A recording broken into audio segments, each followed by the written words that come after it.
Subscribe now and press the bell icon. Never miss an update. और इनकी वजह से कई लोग गिरेंगे, कई लोग नीचे आएंगे, ऊपर आएंगे। एक दुनिया में सप्लाई चेन जब टूटी और उसका इंपैक्ट पूरी दुनिया में हुआ और आज उसका इंपैक्ट इमरान खान पर भी है। अब उस पे क्या है कि एक तो सप्लाई चेन की वजह से महंगाई है कि ये तो बिल्कुल कोई शक नहीं है कि इंटरनेशनल फिनोमिना, लेकिन साथ जब उसमें तड़का लगता है करप्शन का तो वो डबल हो जाती है। तो खान साहब क्योंकि एक हाइब्रिड सिस्टम का हिस्सा थे, तब्दीली का नारा लगाया उन्होंने, यूथ के लोग जो अनएम्प्लॉयड पढ़े लिखे लोग थे उनके पीछे लगे और साथ एस्टेब्लिशमेंट ने भी समझा कि शायद दो पार्टियां पहले जो हैं वो लोग उनसे बेजार हैं, तीसरी पार्टी को आगे लाए। एक सिस्टम क्रिएट किया गया, लेकिन उसमें हुआ ये कि खान साहब ने सबसे बड़ा धचका उसको दिया लफ्ज इलेक्टेबल इस्तेमाल करके। उन्होंने वही टूटे फूटे लोग दूसरी पार्टियों से लेकर आए जो वहां भी करप्शन के एक्सपर्ट थे, वो वापस इनकी टेबल पर आके बैठ गए। तो खान साहब उसके बाद जो मैंडेट था अपना उनका एक रिफॉर्म का और अकाउंटेबिलिटी का, वो दोनों डिलीवर नहीं कर पाए। अब उसके बाद तीसरी कुछ चीजें उनमें खान साहब में एक डिप्लोमेट, एक पॉलिटिशियन वाली उनमें पर्सनैलिटी उनकी नहीं है। वो वाकई उनकी एक कप्तान वाली पर्सनैलिटी है। देखिए सियासत में क्या होता है, सियासत एक चीज का नाम है। यहाँ पे अमेरिका में मुझे, क्योंकि मैं पॉलिटिकल वर्कर हूं, तो मुझे एक सियासतदान ने एक दफा कहा जो कि बड़ा सक्सेसफुल प्रेसिडेंशियल कैंडिडेट था, उसने मुझे बताया, उसने कहा कि politics is a game of making friendships, relationships. हमेशा you have to be a workable person, you have to be able to give and take. Khan साहब के बारे में अपोजिशन में उन्होंने इजलास में नहीं जाना अगर शहबाज शरीफ साहब बैठे हो, अगर वो तहरीके तालिबान पाकिस्तान से बात कर लेंगे लेकिन अपोजिशन से बात नहीं करेंगे। एक इस तरह के गलत स्टैंड लेके उन्होंने अभी तक, और बार बार नारा लगाना लोगों के लिए, कुछ अपने लिए, कुछ लोगों को बार नारा लगाते रहे कि मैं एनआरओ नहीं दूंगा, लेकिन वो नवाज शरीफ को एनआरओ दिया। उन्होंने कहा जी मैं करप्ट लोगों को पकड़ के तो मैं घसीटूंगा, जरदारी साहब को एनआरओ दे दिया। उन्होंने बड़े मजे के साथ सिंध में अपना वो लूट मार का बाजार सारा गर्म। तो अब मुस्तकबिल की बात करते हैं। खान साहब का मुस्तकबिल वही मुस्तकबिल होगा जो एक सियासतदान जो एक मैंडेट डिलीवर नहीं कर पाता, या एक ऐसा कप्तान जो अपना मैच हार चुका होता है, उसका मुस्तकबिल क्या होता है। उसका मुस्तकबिल मैं बता देता हूं क्या होता है।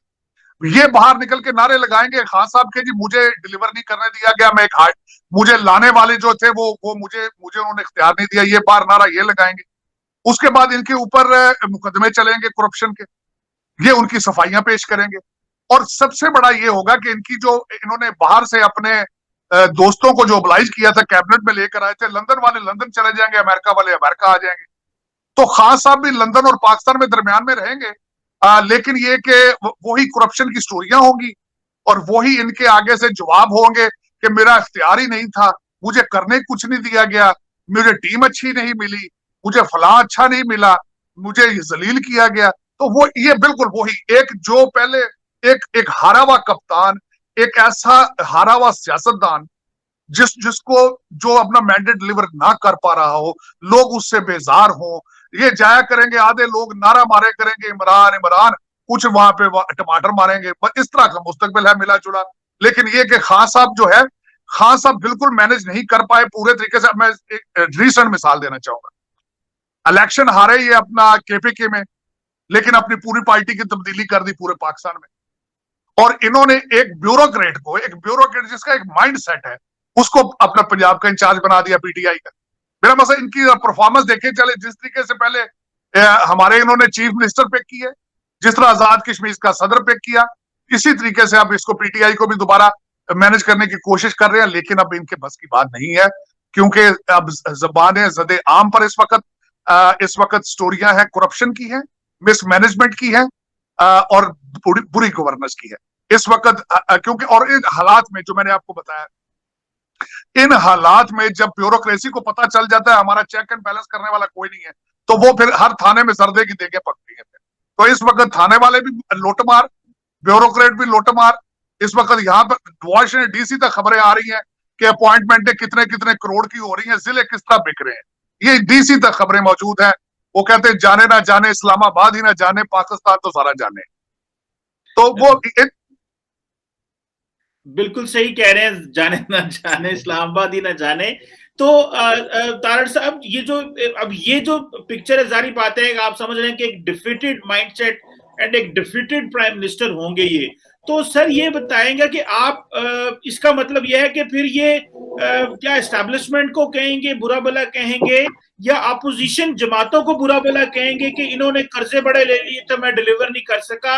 ये इल्जाम किस पे लगाएंगे कि मैं क्यों डिलीवर नहीं कर सका? अपने लोगों पे इल्जाम लगाएंगे या इंटरनेशनल एस्टैब्लिशमेंट पे इल्जाम लगाएंगे? बल्कि आज की मैं आपको बात बता दूं, वो उन्होंने नया ट्रेंड पकड़ लिया है, और वो ट्रेंड उन्होंने ये पकड़ा है, उन्होंने कहा है जी कि आप ऐसे करें कि जो बैंकों में जो हमारे लोग बैठते हैं ना, वो शलवारें कमीजें पहना करें, पैंटें शर्टें उतारें। पैंटें शर्टें जो लोगों ने पहनी होती हैं, तो जो बाहर से लोग जाते हैं वो देख के घबरा जाते हैं कि ये तो कोई बाबू हैं। तो शलवारें कमीजें पहने और लोगों को वेलकम करें और उन्हें उर्दू बोला करें।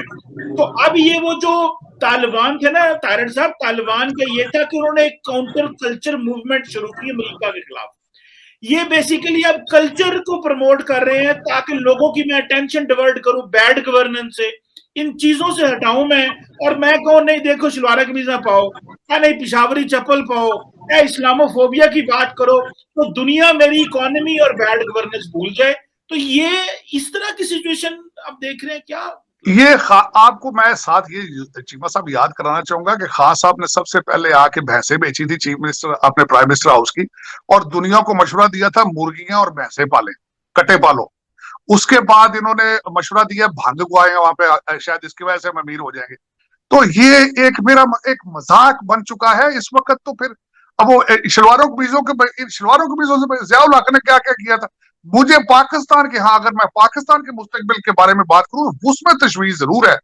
जेयूआई का जीतना और तरीके लबैक पाकिस्तान की सीटों की एडजस्टमेंट, और खान साहब जो हमेशा नारा लगाते थे कि मैं वेस्ट को बड़े अच्छे तरीके से समझता हूं, जब वो भी माइंड अपना कर गए हैं और ये जो गिवन सर्कमस्टांसेस है, अगर ये हालात है तो उसमें मैं बताना चाहूंगा आपका मुस्तकबिल क्या है। मुस्तकबिल ये है कि सऊदी अरेबिया जो है वो कह रहे हैं कि we are becoming next Europe, और आप क्या अगला सोमालिया बनना चाहते हैं, अफगानिस्तान बनना चाहते हैं? ये फैसला पाकिस्तानियों को करना पड़ेगा। ये पाकिस्तान के जो फैसला करने वाले हैं उनको सोचना पड़ेगा कि हमारी डायरेक्शंस क्या है। सऊदी अरेबिया, आपके हरमैन शरमैन वो कर रहे हैं, खुले कॉन्सर्ट कर रहे हैं, मूवी थिएटर चला रहे हैं, और वो इस वक्त गर्दिश कर रही है अपना मोहम्मद बिन सलमान की वीडियो, जिसमें उन्होंने कहा कि we will beat Europe even then. So वो तरक्की की तरफ जा रहे हैं, और आप गारों की तरफ आपने सफर शुरू कर दिया जेयूआई को लेकर, साथ तहरीके लबैक पाकिस्तान को। तो ये सोचना पड़ेगा कि आप कहां जाएंगे। अगले दिन जो आपने सियालकोट में किया है एक इंसान को, मैं समझता हूं इस तरह जानवर भी एक दूसरे के साथ नहीं करते, नाउजुबिल्ला, कि एक जिंदा इंसान को जला के सेल्फियां बनाई गई, और उनकी सजा का कोई सजा जजा तो है नहीं ना पाकिस्तान में, कि किसी को दहशतगर्दी के मामले में अगर किसी को मारना हो तो हफ्ते वाले दिन भी अदालतें खोल लेते हैं, लेकिन ना करना हो तो रेमंड डेविस जेल के अंदर से अप्लाई कर जाता है। मेरा मकसद ये तो फिर हजरत उमर की मिसालें रियासत मदीना तो आप एक मजाक बन चुका है ना। आपके पास you are directionless right now, और इन चीजों से खौफ करना चाहिए, डरना चाहिए। जेयूआई का जीतना, टीएलपी के साथ पीटीआई की सीट एडजस्टमेंट, ये एक खौफनाक ख्वाब की तरह सामने खड़ा है हर पाकिस्तानी के। और अगर यहां से आपने आपके फैसला करने वालों ने सही तरीके से ना सोचा, तो आप गारों की तरफ जा रहे हैं, आप सोमालिया की तरफ जा रहे हैं। अब मुल्क खत्म नहीं होते। मैंने एक दफा किसी से बड़ी डिबेट की थी, उसने कहा था जी सोमालिया भी तो अभी खड़ा है। मैंने कहा मुल्क खत्म नहीं होते, लेकिन हर जिले के अंदर एक वारलॉर्ड बैठ जाता है, अपना टैक्सेशन सिस्टम बना लेता है, वो ये हो जाता है। और अल्लाह ना करे पाकिस्तान के साथ ये हो कि हर 10 मील के बाद एक बदमाश बैठ के सड़कों से टैक्स ले रहा हो, आपकी तलाशियां ले रहा हो, घड़ियां उतवा रहा हो। तो ये आप बचे इन चीजों से, खुदा रहा। मैं समझता हूं कि आपके इस वक्त जो फैसला करने वाले हैं वो बड़े लिमिटेड से लोग हैं, उनको देखना चाहिए कि वेयर वी आर हेडिंग, हम किस डायरेक्शन पे जा रहे हैं, क्या हो रहा है इस वक्त। और दुनिया आपको देख रही है, बड़ी क्लोजली वॉच कर रही है, कोई ऐसी बात नहीं है। आप जेयूआई जीती, आपका क्या ख्याल है, आपकी अमेरिकन एम्बेसी या ब्रिटेन एम्बेसी या दूसरी जो बैठी हैं वो वहां पे वो पकौड़े खाने आए हैं? वो देख रहे हैं आपके अंदर क्या हो रहा है। इंटरनेशनल लोग देख रहे हैं आपका जनरल मैसेज का माइंडसेट क्या है। सियालकोट में आपने जिस तरह जिंदा इंसान को जलाया, आपका क्या ख्याल है, उसकी वीडियोस बाहर नहीं चलेंगी? दुनिया देख रही है आपको, they studying you, they watching it. आपका क्या ख्याल है, आपके साथ ट्रेड करें, क्या करेंगे?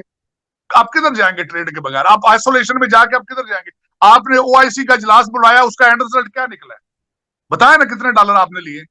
आपने वहां पे अफगानिस्तान के बारे में कितने कितने कंट्रीज ने, मुसलमान मुल्कों ने अफगानिस्तान को एक्सेप्ट कर लिया है, तस्लीम कर लिया है, एक ने भी नहीं किया। तो OIC या सारा कुछ, ये आपको सोचना चाहिए कि अब आप दुनिया आप पे इत्मीनान नहीं करती। आपने वो, अब मैं सोच रहा था आज जब आपका आपसे आपके प्रोग्राम में आने से पहले कि अब आपके जो डिसीजन मेकर हैं उनको सोचना चाहिए कि वो दिन गए जब खलील मियां फाख्ता उड़ाया करते थे। अब दोबारा अफगानिस्तान वाली बात नहीं बननी। जब रशिया आया था तो कंटेनरों में डॉलर अब नहीं आएंगे भाई। अब जो टूटा फूटा है उस पर गुजारा करो, इतनी करप्शन करो कि आपके बच्चे भी लंदन में पढ़ते रहे, लेकिन यहां भी गरीब का बच्चा मरे ना सड़क पे आके। इतना सांस लेने दें पाकिस्तान को कि आप भी करें कुछ। मैं ये नहीं कहता, क्योंकि आपके इस वक्त पाकिस्तान के बोन मैरों में घुस चुकी करप्शन, वो निकलना आसान नहीं है। अब मैं अगले दिन छोटी सी देख रहा था बात एक करने में, एक प्रोग्राम पाकिस्तान में बड़ा पॉपुलर ARY पे सरेआम उन्होंने प्रोग्राम किया। उन्होंने कहा जी देखें, जब आपकी महंगाई बढ़ती है बाहर दुकानदार तो चीजें बढ़ा देते हैं, तो जो क्लर्क बादशाह बैठे हैं या पुलिस वाले बैठे हैं उनकी तनख्वाहें तो नहीं बढ़ रही। उन्होंने घर का खर्चा किस तरह चलाना है, उन्होंने रिश्वत लेनी है। उस बंदे ने बात बिल्कुल सही पुलिस वाले ने की, उसने कहा जी मैं रिश्वत लेता भी हूँ, रिश्वत देता भी हूँ हर जगह पे। मैं जब निकलता हूँ बाहर पटवारी को भी पैसे देता हूँ, मैं बाहर निकलता हूँ हर एक को पैसे देता हूँ, मैं रिश्वत लेता हूँ तो रिश्वत देता हूँ। ये बाजार तो बंद नहीं होगा, मैं मान ली बात में।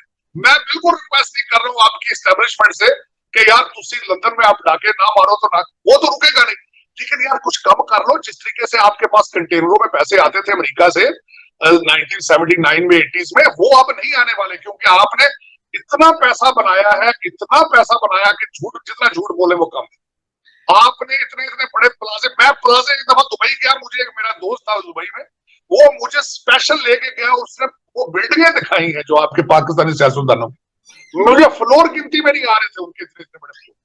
300 प्रॉपर्टी लंदन में आपके सियासतदानों की।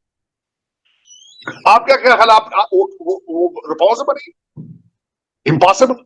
वो डॉलरों से बनी है, पाउंडों से बनी है वो प्रॉपर्टी।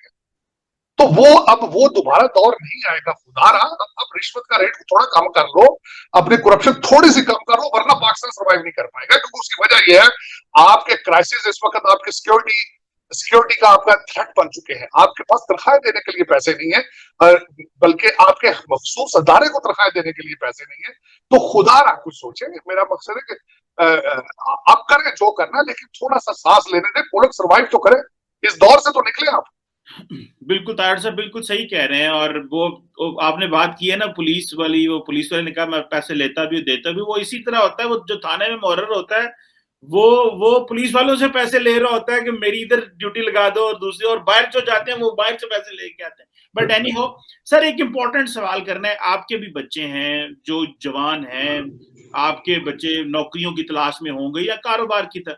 पाकिस्तान की यूथ को आप कैसे देखते हैं जब आप अमेरिका की यूथ को देखते हैं, और खास करके जो पाकिस्तानी अमेरिकन यूथ जो है, जिसका अब जारी बात है आपसे कि एक्टिव इंटरेक्शन भी होगा, उसको आप कैसे देखते हैं कि जो पाकिस्तान की यूथ जिसने इमरान खान पे एतबार कर लिया, अब वो मौलाना फजलुर रहमान पे एतबार कर रही है?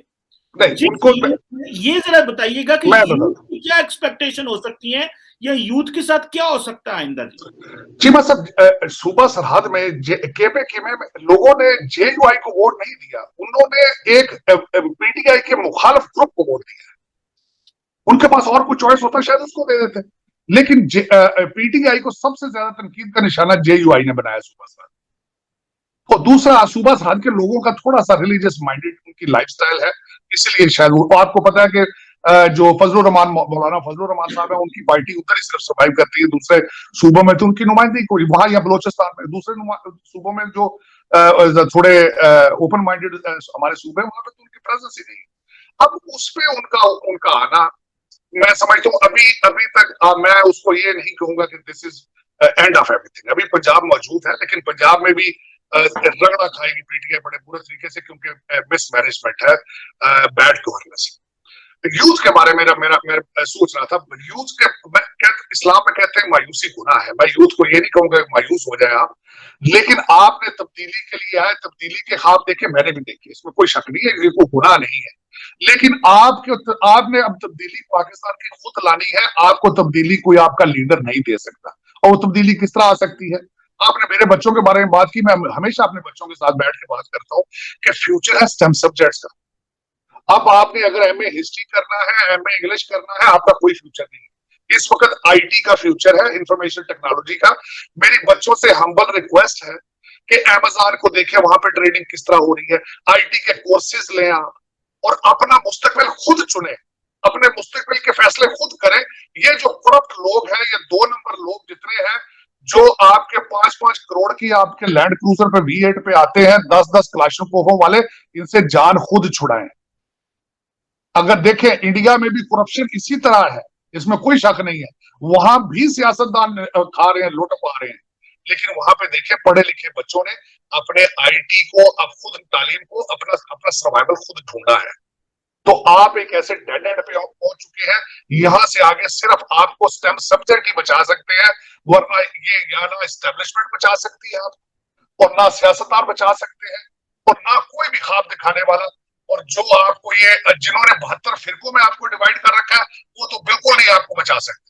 देखिए जमात इस्लामी, मैं जमीयत उलमा इस्लाम, जमात इस्लामी, मैंने बड़े करीब से इनको स्टडी किया, मैं पंजाब यूनिवर्सिटी में पढ़ता रहा हूं, लेकिन बहुत अच्छी ऑर्गेनाइजेशन, कोई शक नहीं है, लेकिन लोग वोट नहीं देंगे। वो खुद सियासत में मेरे ख्याल में कुछ सियासत छोड़ दें, क्योंकि वो आज तक ना वो लोगों का वोट हासिल कर सके, ना लोगों का एतमाद हासिल कर सके। लेकिन बच्चों को चाहिए कि इन करप्ट लोगों का पीछा छोड़ के, खुदा रहा मैं ये कहूंगा, ये नहीं, पहले कोशिश करें स्कूलों में जाए। अगर आपको स्कूल पसंद नहीं है, अब मैं चीमा साहब थोड़ा सा माइंड चेंज किया है, तालीम सिर्फ डिग्री तालीम नहीं है, आप टेक्निकल एजुकेशन सीखें, चाहे कंप्यूटर की सीख लें, चाहे किसी गाड़ियों की सीख लें, चाहे आप वेल्डिंग सीख लें, चाहे आप सिविल टेक्नोलॉजी का कुछ सीख लें, कोर्सेज कर लें, लेकिन स्टेम सब्जेक्ट्स की तरफ जाए, अपना मुस्तकबिल खुद कंट्रोल करें, इन दरिंदों के हाथों से निकले आप, ये इसके बगैर गुजारा नहीं। मैं मेरे बच्चे, मैं खुद अमेरिका में उनको यही बार बार कहता हूँ कि स्टेम सब्जेक्ट, इसके अलावा आपका गुजारा नहीं है अमेरिका में। बल्कि एक ट्रेंड मैं बता रहा हूँ, कई स्टेटों में, कई यूनिवर्सिटियों ने इंग्लिश लिटरेचर, हिस्ट्री पढ़ाना छोड़ दिया है, या उनकी ट्यूशन फीस ज्यादा कर दी दूसरे सब्जेक्ट से, ताकि लोग डिस्करेज हो, इस साइड पे ना जाए, क्योंकि इनका आगे मुस्तकबिल कोई नहीं है। और बिल्कुल इसी तरह मैं आपको एडवाइस करूंगा कि आपने तब्दीली का ख्वाब देखा था, खान साहब ने आपको दिखाया लेफ्ट का, दिखाई खब्बी मारी सज्जी, अब आप इस तरह करें कि इज्तनाब करें लुटेरों से। जिस तरीके से देखें जुनैद सफदर साहब की शादी के ऊपर जिस तरीके से उन्होंने अपनी पॉलिटिकल कैंपेन चलाई है, अब वो भी चीफ मिनिस्टर की लाइन में लग चुके हैं। तो ये आपका मुस्तकबिल इनके हाथों में नहीं है, आपका मुस्तकबिल आपके अपने हाथों में होना चाहिए, और स्टेम सब्जेक्ट होना चाहिए। कोई ऐसी बात नहीं, आपने हाई स्कूल फेल किया है, आप एफए में फेल हो गए हैं, आप कोर्सेज करें, निकल जाएं, बाहर निकल जाएं, मिडल ईस्ट में चले जाएं, यूरोप में, लेकिन टूल लेकर साथ जाएं, तालीम लेकर जाएं, और लीगल तरीके से जाएं। लेकिन स्टेम सब्जेक्ट जरूरी नहीं है कि आपने एफएससी टॉप नंबरों में करके आपने यूनिवर्सिटी से जाकर कुछ सीखना है। अमेज़न पे कुछ बेचने के लिए आपको डिग्री की जरूरत नहीं है। बिल्कुल सही कह रहे हैं, ये आपने एक बड़ा अच्छा मैसेज दिया यूथ के वाले से, और खास करके जो यूथ हमें ज्यादा देखते हैं, तो उनके लिए एक पैगाम भी हो गया। अच्छा तारड़ साहब, ये बताइएगा कि इस वक्त पाकिस्तान में एक लॉबी और एक सहाफियों की लॉबी है, एनालिस्ट की लॉबी है, जो खासकर ये दोबारा तासुर देने की कोशिश कर रही है कि ये सेटअप ही दोबारा, इमरान खान का सेटअप ही दोबारा 2023 में दोबारा आएगा, यानी कि इमरान खान ही दोबारा जीतेंगे। अच्छा, एक चीज है कि जब भी कोई हुकूमत इतना बुरा परफॉर्म करे, वो एडमिनिस्ट्रेटिवली, फाइनेंशियली, पॉलिटिकली इनटॉलरेंट, और अपोजिशन से बात ना करना, तो कभी किसी ने टीवी पर बैठ के ये नहीं कहा था जो आज कहा जा रहा है। तो ये क्या वजह है कि जरदारी और नवाज शरीफ के बारे तो कभी नहीं कहा जा रहा था कि ये दोबारा आएंगे, हालांकि वो दौर भी अच्छे थे, लेकिन आज ये कहा जा रहा है ये दोबारा आएंगे। आपको इस माइंडसेट के पीछे कौन सा सोच या क्या नजर आ रहा है कि क्यों इमरान खान, जो कि डिलीवर भी नहीं कर पा रहे, उनके बारे में टीवी में बातें हो रही है कि नहीं दोबारा ही इलेक्ट होंगे? देखिए वो हमारे, आपको पता है, तो सहाफी कुछ ऐसे भी हैं जो हर पार्टी के साथ उनके अपने अपने एफिलिएशंस होती हैं, जाहिर उन्होंने उन्हीं के गीत गाने होते हैं। लेकिन मेरे लिए क्वेश्चन मार्क ये है सबसे बड़ा कि खास अपने किस परफॉर्मेंस की बेस पे आगे लोगों से वोट जीतेंगे। मेरा मतलब हाथ धांधली के जरिए तो हो सकता है, जिस तरह से ईवीएम उन्होंने बना लिए इस्लामाबाद में, जिस बटन दबाए तो जीते, वो तो अलग बात है, वरना तो वोटिंग के जरिए तो पॉसिबल नहीं है, चाहे जितनी भी धांधली कर ले। देखे ना इस वक्त मैं कहता हूं धांधली जिस पूरे तरीके से कोशिश की है सुबह रात में करने की केपीके में, उसकी मिसालें मौजूद है। इसके सिक्योरिटी का पहले इलेक्शन के लोग वहां होते थे, जिस दफा उनकी सिक्योरिटी भी वहां हो गई, रॉकेट लॉन्चर तक चले वहां, वहां पे जो वीडियो बनी है सामने आई है, लेकिन इसके बावजूद इस बुरे तरीके से लोगों ने उनको रिजेक्ट किया है, तो किस तरीके से वो किस परफॉर्मेंस की बेस पे आएंगे। लेकिन देखिए अब जिस तरह खासा पहले आ गए थे, क्या पता अल्लाह ताला को यही मंजूर हो, फिर क्या जिस तरह कहते हैं ना कि हो सकता है कोई अमलियात करा लिया, इस्तिखारा आ जाए इस तरह का, तो फिर अलग बात है, वरना नजर तो नहीं आता। आगे गर्म हवाएं हर साइड से आ रही है, और मीडिया के हवाले से खासा मीडिया के कंधों पर बैठ के आए थे। खासा was the sweet heart of the media, जो लोग उनके साथ थे, अपने शाहिद साहब और दूसरे से क्या नाम उनके सारे छोड़ गए। इस वक्त कोई भी जो उनका सपोर्टर था, शाहिद भट्टी साहब और दूसरे सारे जो बड़े खास तारीफ करते थे, आज कोई भी उनके साथ नहीं खड़ा, क्योंकि परफॉर्मेंस ही कोई नहीं।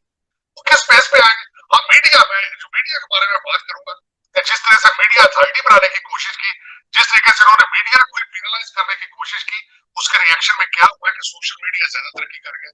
उसकी वजह यह है कि आपके टीवी मालिकान जो है, उन्होंने इसको बिजनेस आइडिया लेकर चलते हैं। उनकी पॉलिसियां होती है कि इसके खिलाफ बोलना है, इसके खिलाफ नहीं बोलना। उसकी वजह से आप देख लें, हर एंकर का अपना मीडिया टॉक शो है यूट्यूब के ऊपर, और मुस्तकबिल भी यही है इस चीज का, मीडिया का, ताकि लोग जहाँ पे जाके खुल के अपनी राय का इजहार कर सके। और मैं यही देख रहा हूँ पाकिस्तान में कि सोशल मीडिया तरक्की करेगा, और दूसरी साइड पे जो है उसको कंट्रोल करने की कोशिश की जाएगी। इन्होंने कहा था कि पीटीवी को बीबीसी बना देंगे, वो बीबीसी ना बन सकेगा। वो अगले जो आएंगे वो भी उसी को अपना टूल इस्तेमाल करेंगे।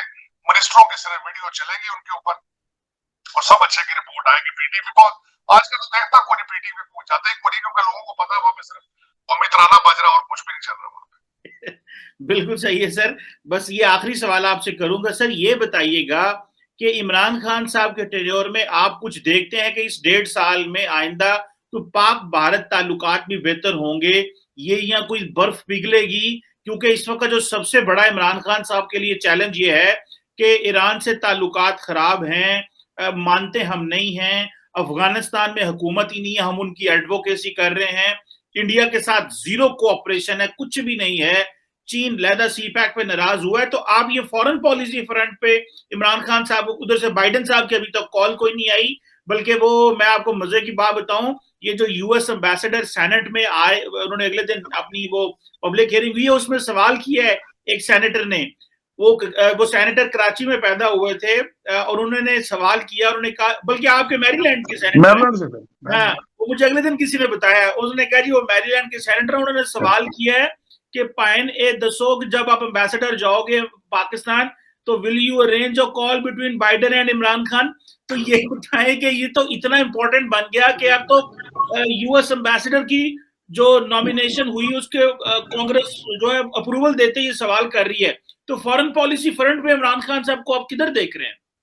देखिए, खान साहब इस वक्त खान साहब नहीं है, बल्कि खान साहब का तो टेन्योर अब देखें, मेरे ख्याल में एक टांग उनकी बाहर है, एक टांग अंदर है, क्योंकि अब उनको कोई देखिए, आखिरी जो पीरियड होता है ना किसी रजीम का, उस पे लोग उनको तवज्जो नहीं देते। अब वो इस वक्त जो इंटरनेशनल कम्युनिटी है उसका फोकस इमरान रजीम पर नहीं है। अब वो देख रहे हैं कि आगे फ्यूचर में, क्योंकि पॉपुलैरिटी खान साहब के अंदर कोई नहीं है। सूबा सरहद के इलेक्शन में उन्होंने देख लिया इनकी परफॉर्मेंस नहीं है। अब वो इनकी कालों को ना करेंगे, ना वो इनको इंपॉर्टेंस दे रहे हैं। लेकिन इस वक्त जो सबसे बड़ा दुनिया को बुखार चढ़ा वो इंडो पैसिफिक, आपका इंडो चाइना है। उसकी वजह से आगे आपके रिलेशनशिप जो है आगे बनेंगे। जिस तरीके से इस वक्त टोटल जोर अमेरिकन फॉरेन पॉलिसी का वो है आपका यूक्रेन पे और ताइवान पे, लेकिन साथ उनके पास सेटबैक है अफगानिस्तान का। उनके एलाइज उनके ऊपर रिलाय नहीं कर सकते, ना कर रहे हैं, ना देख रहे हैं।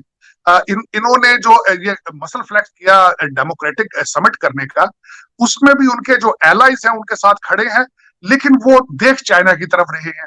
अमेरिका, अब मैं सिंपल अल्फाज में ये बताने की कोशिश करूंगा कि वो अमेरिका को ये तो कहते हैं कि हम आपके साथ हैं, लेकिन हमें मजबूर ना करें कि हम चाइना से रिलेशनशिप खराब करें। ये इस वक्त फॉरेन पॉलिसी, इस वक्त पूरी दुनिया का जो ट्रेंड है वो ये है कि अमेरिकन, वो एक तरफ वो अमेरिका की तरफ देखते हैं कि क्योंकि बिगेस्ट आर्मी है, बिगेस्ट इकोनॉमी है, साइंटिफिक चीजें हैं उनकी, लेकिन दूसरी तरफ वो अमेरिका चाइना को भी नाराज नहीं करना चाहते।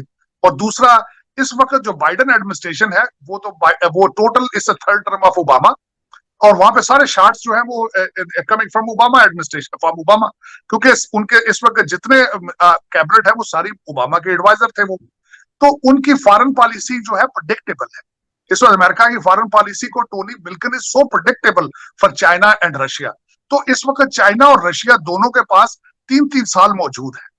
अमेरिकन हिस्ट्री में कभी भी जो सिटिंग प्रेसिडेंट होता है पहले साल उसकी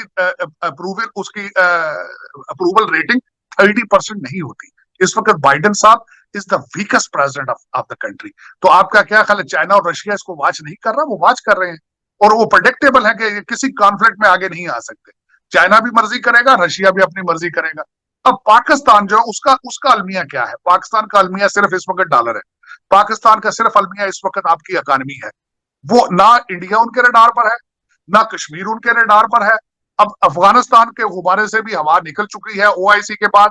तो इस वक्त सिर्फ और सिर्फ फोकस ये है कि इंटरनेशनल, चाहे आईएमएफ, वर्ल्ड बैंक, और अब तो इंटरनेशनल बैंकों से कर्जे लेने शुरू कर दिए उन्होंने, लेकिन ये कर्जे पाकिस्तान नहीं पहुंचेंगे क्योंकि पहले भी कभी नहीं पहुंचे। तो ये एक जो बकरा मंडी बनी है इस वक्त डॉलरों की, उसमें पाकिस्तान के आखिरी साल खान साहब उसी तरह गुजारेंगे। जो इनके टेबल के ऊपर कैबिनेट में जो लोग जिनको पता है कि हम वन वे टिकट है हमारे, वो अपने एसेट्स बनाएंगे। नैब इनके अपने कंट्रोल में है, और दूसरी कई चीजें हैं जो बिल्कुल गोइंग रॉन्ग डायरेक्शन खान साहब के लिए। मैं नहीं समझता कि पाकिस्तान किसी भी मुल्क के साथ कोई रिलेशनशिप एस्टेब्लिश करने के ना मूड में है ना सलाहियत में है। चाहे अगर देखें तो इंडिया की, फिर मैं बात ये नहीं करूंगा कि हम पाकिस्तान बैशिंग और एंटी पाकिस्तान, जरा थोड़ी सी उनकी देखें फॉरेन पॉलिसी किस तरीके से उन्होंने आपके ओआईसी का भी गुब्बारा उन्होंने हवा निकाल दी, किस तरीके से उन्होंने क्वाड बना लिए, किस तरीके से उन्होंने अमेरिका का दौरा किया, किस तरीके से फ्रांस रशिया से S-400 ले लिए, किस तरीके से राफेल ले लिए उन्होंने फ्रांस से, किस तरीके से, मेरा मकसद है मिडल ईस्ट पे उन्होंने मिडल ईस्ट का दुबई का चौथा दौरा। ये सारी चीजों को आपका कोई है या तो बताएं सिग्निफिकेंस, आपने कुछ किया हो सिवाय ओआईसी के, लेकिन उसका एंड रिजल्ट कुछ भी नहीं है। ओआईसी अच्छा था, मैं बड़ा होपफुल था उसमें कि देखें इन हालात में, आइसोलेशन में पाकिस्तान ने ओआईसी कर ली और वो भी आ गए। चाहे सऊदी अरेबिया की भी मेहरबानी, क्योंकि इनिशिएटिव तो उनका था, उनकी भी मेहरबानी के चले उन्होंने इस्लामाबाद को पिक कर लिया, लेकिन उसका रिजल्ट कुछ नहीं निकला। और एक बात यह है खान साहब का दूसरा सबसे बड़ा प्रॉब्लम इनका और इनके रजीम का है कि एक बात कर लेते हैं लेकिन उसको आगे मेंटेन नहीं कर सकते, प्रेशर मेंटेन नहीं कर सकते। एक बात शुरू कर लेते हैं, उसकी डिलीवरी नहीं कर सकते। खान साहब एक दफा तो अमेरिका में आके कश्मीर के एम्बेसडर बन गए, उसके बाद वापस जाके मेरा मतलब डोनाल्ड ट्रंप, अब फिर अमेरिका के खिलाफ। मेरे आप मंथली वीकली बेस पे अपनी पॉलिसीज चेंज करते हैं, फॉरेन पॉलिसी।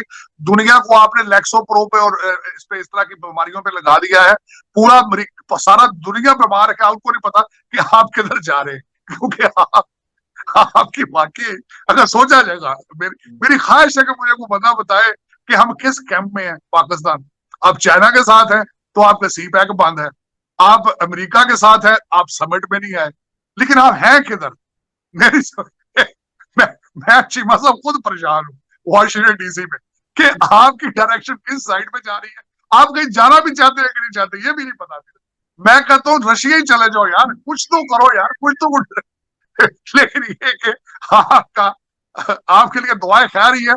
इस वक्त वॉशिंगटन डीसी और दूसरे ममालिक सारे कोई आप पे एतबार करने के लिए तैयार नहीं, कोई तैयार नहीं। बिल्कुल इस वक्त हालात ये है कि अब लोग वेट कर रहे हैं, दूसरे ममालिक वेट कर रहे हैं कि शायद कोई अगली रजीम आए, कोई और बंदा आए तो उसके साथ कोई तजर्बा नया करें। अब देखें क्या होता है, लेकिन पाकिस्तान के लिए मेरी दुआएं सुबह शाम इंशाल्लाह।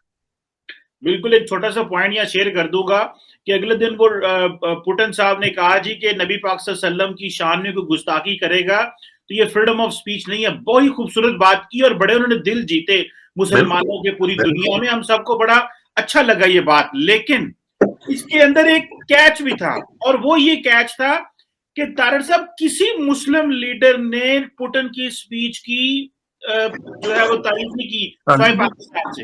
एक बात, दूसरा उसको पता था कि फ्रांस और यूरोप और अमेरिका क्योंकि इस मामले में इतना जरा वो है, तो उसने ये बयान किया ताकि मुसलमान दुनिया में मैं अपने आप को अपना दिल बनाऊं। पाकिस्तान में हमने पुतिन को उठा लिया, लेकिन इसमें यह भी देखना है कि दुनिया के और ममालिक भी ऐसे हैं जो कहते हैं कि नबी पाक सल्लल्लाहु अलैहि वसल्लम की अगर कोई इंसल्ट करेगा तो ये फ्री स्पीच में नहीं आता। पुतिन साहब का शुक्रिया लेकिन हमें उसके कैच से भी बचना है, क्योंकि ये ना हो कि वो कल को वो बेसिकली उसको ये है कि मैं दरार डालूं मगरब, यूरोप, अमेरिका और मुस्लिम दुनिया के साथ। मुझे ये भी लगा था। नहीं चीमा साहब, हमें उसकी फिक्र नहीं है, क्योंकि हमारे तो रिलेशनशिप डॉलर बेस है। हमें तो पैसे हमारा उसके साथ थोड़ी कैसे, हमें तो जहां से पैसे आएंगे हम उस साइड पे चल जाए। हमें आज रशिया पैसे देना शुरू कर दे, हम उधर चले जाएं। फ्रांस देना शुरू कर दे तो हम फ्रांस के साथ है, चाइना दे चाइना के साथ, अमेरिका दे अमेरिका के साथ। हमारी अभी तक तो पॉलिसी सिर्फ डॉलर बेस है ना, हमारी कोई पाकिस्तान बेस्ड पॉलिसी थोड़ी है। मैं इस पे डिबेट पूरी कर सकता हूँ, पूरी डिबेट कर सकता हूँ इस पे। आपकी foreign policy is a dollar based policy, बिल्कुल 100.10%। इसके मैं दलाइल के साथ, मैं आपको चीमा साहब पता है, मैं लास्ट 2 दफा गया हूं, मैं बगैर किसी रेफरेंस के बात नहीं करता। मैं प्रूव कर सकता हूं कि अभी तक आपकी फॉरेन पॉलिसी डॉलर बेस है। जहां से पैसा आएगा वहां आप उस पर टिल्ट कर देंगे।